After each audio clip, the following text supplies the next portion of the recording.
നമസ്കാരം, ഞാൻ ദീപ്തി നായർ. ഏവർക്കും എയിമ സ്പോട്ട് ന്യൂസിലേക്ക് സ്വാഗതം. All India Malayali association AIMA Karnataka Malayali സംഗീത പ്രതിഭകളെ ആദരിക്കുന്ന പ്രശസ്ത സംഗീത മത്സരമായ എയിമ വോയ്സ് കർണാടക സീസൺ 5ന്റെ ഓഡിഷനുകളും സെമി ഫൈനലുകളും വിജയകരമായി നടത്തി. 2024 നവംബർ 24-ന് ബാംഗ്ലൂരിലെ ഈസ്റ്റ് കൾച്ചറൽ ഓഡിറ്റോറിയത്തിൽ വെച്ചാണ് ഓഡിഷനുകൾ നടന്നത്. കൗമാരക്കാർ, യുവാക്കൾ, സൂപ്പർ സീനിയേഴ്സ് എന്നിങ്ങനെ 3 വിഭാഗങ്ങളിലായി 72 മത്സരാർത്ഥികൾ പങ്കെടുത്തു. മത്സരാർത്ഥികൾ മെലഡി സെമി ക്ലാസിക്കൽ വിഭാഗങ്ങളിൽ പ്രകടനം നടത്തി. ഓഡിഷന് ശേഷം 2024 ഡിസംബർ 8-ന് ബാംഗ്ലൂരിലെ കസ്തൂരി നഗർ ക്ലബ്ബ് ഓഡിറ്റോറിയത്തിൽ നടന്ന സെമിഫൈനലിലേക്ക് 42 പ്രതിഭാധനരായ മത്സരാർത്ഥികൾ മുന്നേറി. സെമിഫൈനലുകൾക്ക് ശേഷം 2024 ഡിസംബർ 14-ന് ഗാർഡൻ സിറ്റി ഓഡിറ്റോറിയത്തിൽ നടക്കുന്ന ഗ്രാൻഡ് ഫിനാലെയിൽ മത്സരിക്കാൻ 18 ഫൈനലിസ്റ്റുകളെ തിരഞ്ഞെടുത്തു. Melody, semi classical, fast round എന്നിങ്ങനെ 3 റൗണ്ടുകളിലായി ഫൈനലിസ്റ്റുകൾ മത്സരിക്കും. വാർത്തകൾ വിശദമായി.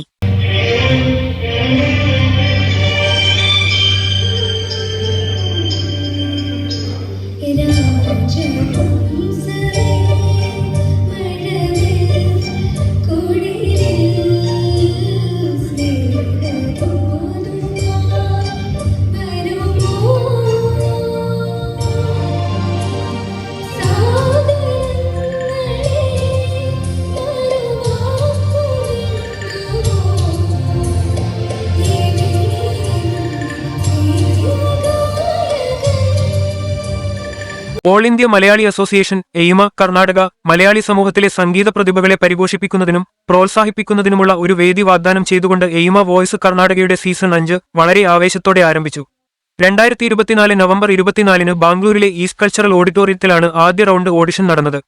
ബാംഗ്ലൂരിൽ നിന്നും മറ്റ് ജില്ലകളിൽ നിന്നുമായി 72 പേർ, കൗമാരക്കാർ, യൂത്ത്, സൂപ്പർ സീനിയേഴ്സ് എന്നീ 3 വിഭാഗങ്ങളിലായി മത്സരിച്ചു. മത്സരാർത്ഥികൾ മെലഡിയും സെമി ക്ലാസിക്കൽ വിഭാഗങ്ങളും ഉൾപ്പെടെ ഗാനങ്ങൾ അവതരിപ്പിച്ച് അവരുടെ സ്വരവൈദഗ്ധ്യം കൊണ്ട് വിധികർത്താക്കളെയും പ്രേക്ഷകരെയും ആകർഷിച്ചു. ഓഡിഷനുകൾക്ക് മികച്ച പ്രതികരണം ലഭിച്ചു. ഓരോരുത്തരും ഉയർന്ന നിലവാരത്തിൽ പങ്കാളിത്തം പ്രകടിപ്പിച്ചു. ഇത് ഊർജ്ജസ്വലവും മത്സരാത്മകവുമായ സംഗീതയാത്രയ്ക്ക് ശക്തമായ അടിത്തറയൊരുക്കി. ആദ്യ ഓഡിഷനു ശേഷം 2024 ഡിസംബർ 8-ന് ബാംഗ്ലൂരിലെ കസ്തൂരി നഗർ ക്ലബ്ബ് ഓഡിറ്റോറിയത്തിൽ നടന്ന സെമി ഫൈനൽ റൗണ്ടിൽ മത്സരിക്കാൻ 42 സംഗീത പ്രതിഭകളെ തിരഞ്ഞെടുത്തു. സംഗീതത്തോടുള്ള തങ്ങളുടെ അർപ്പണബോധവും കലാകാരന്മാർ എന്ന നിലയിലുള്ള അവരുടെ വളർച്ചയും പ്രകടമാക്കി സെമി ഫൈനലിസ്റ്റുകൾ ആകർഷകമായ പ്രകടനങ്ങൾ നടത്തി. ആദരണീയരായ സംഗീത ലോകത്തെ പ്രൊഫഷണലുകൾ അടങ്ങുന്ന ജഡ്ജിംഗ് പാനൽ ഏറെ പ്രതീക്ഷയോടെ കാത്തിരിക്കുന്ന ഗ്രാൻഡ് ഫിനാലെയിലേക്ക് മുന്നേറാൻ ഓരോ വിഭാഗത്തിൽ നിന്നും 6 പേർ ഉൾപ്പെടെ 18 ഫൈനലിസ്റ്റുകളെ തിരഞ്ഞെടുത്തു. എയിമ വോയ്സ് കർണാടക സീസൺ 5ന്റെ ഗ്രാൻഡ് ഫിനാലെ 2024 ഡിസംബർ 14-ന് ബാംഗ്ലൂരിലെ ഗാർഡൻ സിറ്റി ഓഡിറ്റോറിയത്തിൽ നടക്കും. Melody, semi classical, fast round എന്നിങ്ങനെ 3 വെല്ലുവിളി നിറഞ്ഞ സെഗ്മെന്റുകളിലാണ് ഫൈനലിസ്റ്റുകൾ മത്സരിക്കുക. ഇന്ത്യൻ ചലച്ചിത്ര മേഖലയിലെ പ്രശസ്ത പിന്നണി ഗായകർ മത്സരത്തിൽ വിധികർത്താക്കളായി ന്യായവും പ്രൊഫഷണൽ മൂല്യനിർണ്ണയവും ഉറപ്പാക്കും. മത്സരാർത്ഥികൾ തങ്ങളുടെ ഏറ്റവും മികച്ച പ്രകടനം കാഴ്ചവെക്കാൻ തയ്യാറെടുക്കുന്നതിനാൽ അവസാനത്തെ കാത്തിരിപ്പ് കൂടുതൽ പ്രതീക്ഷ ഉളവാക്കുന്നതാണ്. എയിമ വോയ്സ് കർണാടക സീസൺ 5-ൽ പങ്കെടുക്കുന്ന എല്ലാവർക്കും അഭിനന്ദനത്തിന്റെ അടയാളമായി പങ്കാളിത്ത സർട്ടിഫിക്കറ്റ് ലഭിക്കും. ഓരോ വിഭാഗത്തിലെയും വിജയികൾക്ക് ക്യാഷ് പ്രൈസും ട്രോഫിയും മെറിറ്റ് സർട്ടിഫിക്കറ്റും നൽകി ആദരിക്കും.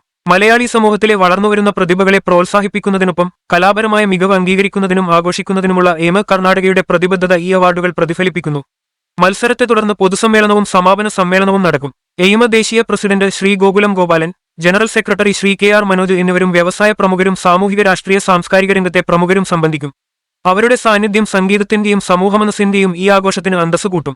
എയിമ വോയ്സ് കർണാടക സീസൺ 5 കർണാടകയിലെ മലയാളികൾക്കിടയിൽ സംഗീതവും സാംസ്കാരിക ഐക്യവും പ്രോത്സാഹിപ്പിക്കുന്നതിൽ ശ്രദ്ധേയമായ ഒരു സംരംഭമായി മാറിയിരിക്കുന്നു. ഗ്രാൻഡ് ഫിനാലെ ചക്രവാളത്തിൽ കഴിവ്, അഭിനിവേശം, കലാപരമായ ആവിഷ്കാരം എന്നിവയുടെ അവിസ്മരണീയമായ ആഘോഷമായി ഈ പരിപാടി വിഭാവനം ചെയ്യുന്നു. ഗ്രാൻഡ് ഫിനാലെയിൽ പങ്കെടുക്കുന്ന എല്ലാ മത്സരാർത്ഥികൾക്കും എയിമ ന്യൂസിന്റെ വിജയാശംസകൾ.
സീസൺ 5 കർണാടകയുടെ സെമിഫൈനൽ മത്സരങ്ങൾ ഇന്ന് ബാംഗ്ലൂരിലെ കസ്തൂരി നഗറിലുള്ള ക്ലബ് ഓഡിറ്റോറിയത്തിൽ വെച്ച് നടത്തപ്പെട്ടു. 42ഓളം മത്സരാർത്ഥികൾ ഇതിൽ പങ്കെടുത്തു. ഇതിൽ നിന്ന് വിജയികളായവരെ ഫൈനൽ മത്സരത്തിലേക്ക് തിരഞ്ഞെടുക്കപ്പെടുന്നതാണ്. 6 പേരെ വീതമാണ് ടീംസ്, യൂത്ത്, സീനിയർ മത്സരങ്ങളിലേക്കായി തെരഞ്ഞെടുക്കപ്പെടുന്നത്. ബാംഗ്ലൂരിലുള്ള ഗാർഡൻ സിറ്റി ഓഡിറ്റോറിയത്തിൽ വെച്ചാണ് ഈ വരുന്ന ഡിസംബർ 14-ാം തീയതി ഗ്രാൻഡ് ഫിനാലെ നടത്തുന്നത്. നിങ്ങളുടെ ഓരോരുത്തരുടെയും സാന്നിധ്യം അവിടെ പ്രതീക്ഷിക്കുന്നു.